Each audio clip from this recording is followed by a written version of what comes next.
ربنا قالا، دونوں نے کہا ربنا ظلمنا انفسنا وان لم تغفر لنا وترحمنا لنکونن من الخاسرین۔ تو یہ اللہ والوں کا شیوا ہے، اسی لیے سرکار نے بھی فرمایا کہ افضل الدعاء الاستغفار، بے شک، افضل ترین جو دعا ہے وہ اللہ سے بخشش طلب کرنا ہے۔ اور اہل ایمان کی جو پسندیدہ ترین دعا قرآن پاک میں سورہ بقرہ کے آخری رکوع میں اور آخری دو آیتوں میں ربنا لا تؤاخذنا ان نسینا واخطانا، ہم اس کے ترجمے پہ غور کریں، اے اللہ ہماری گرفت نہ کرنا اگر ہم بھول جائیں یا خطا کر بیٹھیں۔ ربنا ولا تحمل علینا اصرا کما حملته علی الذین من قبلنا، اے اللہ ہم پہ ایسا بوجھ نہ ڈالنا جیسے پہلوں پہ تو نے بوجھ ڈالا۔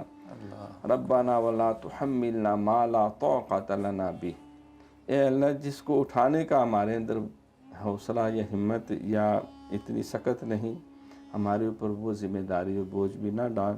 واغفر لنا وارحمنا انت مولانا فانصرنا علی القوم الکافرین، ہمیں بخش دے، ہم سے درگزر فرما، ہمیں معاف فرما، انت مولانا، تو ہی ہمارا مالک ہے، آقا ہے، فانصرنا علی القوم الکافرین، تو کافروں کی قوم پہ ہمیں فتح عطا فرما۔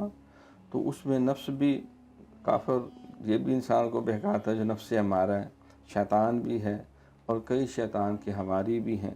کم از کم 300 دفعہ ذکر کثیر جو ہے، جب سرکار نے فرمایا کہ افضل ترین جو دعا ہے وہ استغفار ہے، بے شک، تو استغفر اللہ ربی من کل ذنب واتوب الیہ، اور وہ سورہ بقرہ کے جو آخری آیتیں ہیں اس کا 300 دفعہ، اور ہر نماز میں ہم اس دعا کو شامل کریں جو آخر میں ہے۔ اس کے علاوہ بھی استغفر اللہ العظیم الذی لا الہ الا هو الحی القیوم واتوب الیہ، یہ دعا بھی ہے۔ رب اغفر وارحم وانت خیر الراحمین، یہ دعا بھی ہے۔ تو ہم استغفار کی کثرت کریں، اور اس کے ساتھ ذکر جو ہے افضل الذکر لا الہ الا اللہ، سرکار نے فرمایا کہ افضل ترین ذکر کلمہ طیبہ کا ذکر ہے، تو اس کو اپنے معمول میں شامل کریں۔